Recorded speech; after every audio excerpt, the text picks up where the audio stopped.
Have you ever wondered why most people have given up trying to reach their ultimate goals? I'm talking about the goals that we had when we were in school, when we felt invincible. Most of us are now working jobs just to pay our bills.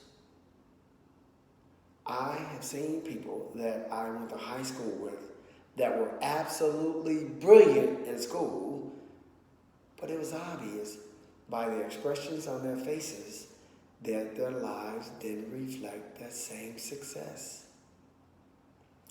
Why is there such a large disparity between what we intend to do and what we are actually able to accomplish? Now, in order for me to explain this, I'm going to have to get absolutely rudimentary. In our society, we are trained to let the outside world control us. We are programmed at home and then in school to believe in the things that we can see, hear, smell, taste, and touch, disregarding anything else beyond the perception of our immediate senses. We were never taught anything about our higher factors, natural laws, or our paradigms. Not knowing anything about your higher factors, natural laws, or your paradigms keeps you down at the lower echelon of our society. This is parallel to the way we train fleas. Training a flea requires a jar with a lid. The fleas are placed inside the jar and it is then sealed. It is left undisturbed for 3 days. When the jar is open, the fleas will not attempt to jump out. They will never jump past the level set by the lid. Their behavior now is set for the rest of their lives. And when they have offspring, they will automatically follow pursuit. You may have had a parent that says to you, I want you to live a better life than the one I had. I don't want to see you make the same mistakes that I did in my life. But it is not what they say that we imitate, but what they do. And they are in conflict with what they say and what they do. And they pass it down to you. You see, your paradigm was created when you was just a child, when you had no ability to accept or reject anything that was being placed into your little mind. Now it is controlling you. Your paradigm is the thermostat that regulates what you are going to achieve in all aspects of your life. It is the cause and the effect in itself. We are supposed to be the most intelligent beings in the world, but here we are living our lives just like fleas and flies that dies on that window pane. Speaking of pain, why was I given a brain if I'm already trained? This is making me go insane to think that my education was all in vain. I have just been trained to be a plain Jane in the food chain, to be devoured by the will of others. In school, we are required to read and write book reports on Huckleberry Finn, Tom Sawyer, To Kill a Mockingbird, not Napoleon Hill book, Think and Grow Rich, in which he interviewed 500 of the most successful men in the United States, in which they gave their philosophy on success. Now, which do you think would have benefited you the most? Fiction or fact? The late, great insurance magnate W. Clement Stones attributes his success to reading this book. By the way, W. Clement Stones had to overcome adversity at a very young age. He was 3 years old when his dad died, leaving him and his mom destitute on the south side of Chicago. He was 6 years old when he got his first job selling newspapers. He was 13 years of age when he opened up his own newsstand. From there, he started selling insurance with his mother. He went on to become one of the richest men in the United States. My question again is, which do you think would have benefited you the most from? Fiction or fact? Albert Einstein said something that was quite intriguing. He said that the intuitive mind is the sacred gift. The rational mind is the faithful servant.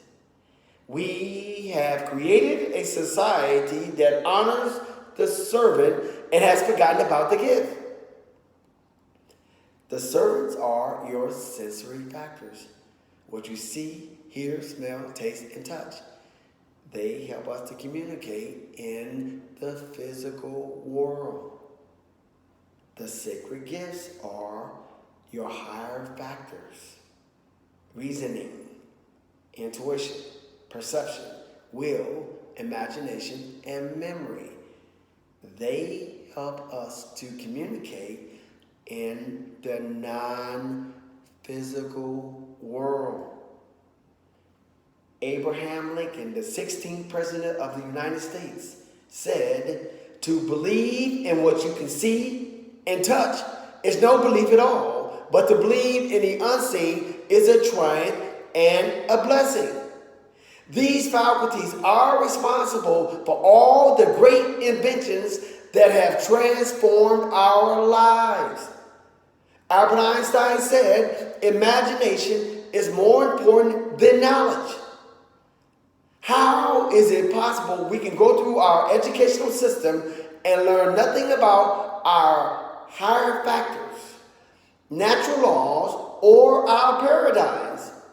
One of the reasons why they don't teach you anything about your higher factors, natural laws, or your paradigms is because this is not about teaching you to be all that you can be, but perpetuating the struggle. Take a look at the iPhone that you're probably holding in your hand. Do you think Steve Jobs could have told you how to make the iPhone before he did? No, Steve Jobs could not have told you or showed you how to make the iPhone until he did. Steve Jobs said, "You cannot connect the dots looking forward. You can only connect the dots looking backwards." So you have to trust that the dots somehow come together in the future. When you set a creative goal, you are going into the non-physical world. You'll be communicating in a world that is totally foreign to and beyond the capabilities of your five senses. You are going to be working at the highest creative level, and you're not going to be able to figure this out using your intellect. You're going to need your higher mental tools. Do you know the reason why most people never make creative goals? It's because they can't see how they're going to get there. So what do? They keep doing the things that they can see how they're going to get there, and their lives never change. Albert Einstein said something that was quite captivating. He said that everything is energy, and that's all there is to it. He said, match the frequency of the reality you want, and you cannot help but get this reality. Keep in mind, we are not talking about philosophy. We are talking about physics.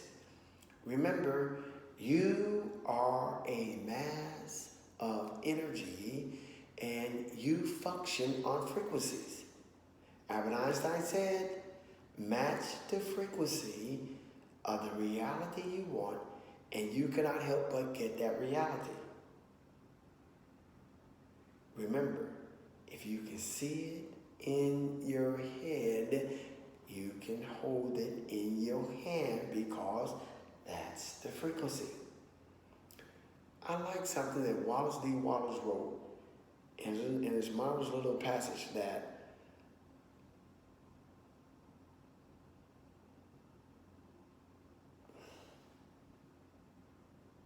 there is a thinking substance from which all things are made, in which is in its original state, it permeates, penetrates, and fills the inner spaces of the universe. A thought in this substance produces a thing imaged by the thought. I can form things in my thought, and by pressing my thoughts upon this formless substance, I can cause the thing I think about to be created. In order to do this, I must pass from the competitive to the creative mind. I must form a clear mental picture of the things I want, and I must hold this picture in my thoughts with the fixed purpose to get what I want, and the unwavering faith that I will get what I want, closing my mind to all that may tend to shake my purpose, dim my vision, or quench my faith. I am ready to receive what I want when it comes, and I'm currently acting now upon the people and things in my present environment. You see, man is buffered by circumstances so long as he believes himself to be the creature of outside conditions. But once he realizes that he is a creative power and that he may command the hidden soil and seeds of his being out of which circumstances grow, he then becomes the rightful master of himself. The late, great George Bernard Shaw said, people are always blaming circumstances for what they are. I don't believe in circumstances. The people who get on in this world are the people who get up, look for the circumstances that they want, and if they can't find them, they make them. I like something that James Allen wrote in his marvelous little book, As a Man Thinketh. Mind is the master power that moves and makes, and man is mind, and forevermore he takes the tool of thought, and in shaping what he wills, brings forth 1,000 joys or 1,000 ills. He thinks in secret, and it comes to pass. Environment is but his looking glass. You see, a man's mind can be likened to a garden, which may be intelligently cultivated or allowed to run wild. But whether cultivated or neglected, it must and will bring forth. If he fails to take possession of it, he brings upon himself ill health, fear and worry, indecision, frustration, discouragement, envy, greed, anger, poverty, hatred, doubt, and superstition. At the bidding of unlawful thoughts, the body sinks rapidly into disease and decay. Suffering is always the effect of wrong thought in some direction. Remember, you were given a choice. The capacity to choose does not include freedom from the consequences of your choice. There's absolutely no allowance for ignorance in this universe. Not what he wishes and prays for does a man get, but what he justly earns. His wishes and prayers are only gratified and answered when they harmonize with his thoughts, feelings, and actions. The circumstances in which a man encounters with suffering are the results of his own inharmony. Men are anxious to improve their circumstances, but are unwilling to improve themselves. They therefore remain stagnated. Circumstances do not make the man, they reveal him to himself. By the right choice and true application of thought, man ascends to divine perfection. By the abuse and wrong application of thought, he descends below the level of the beast.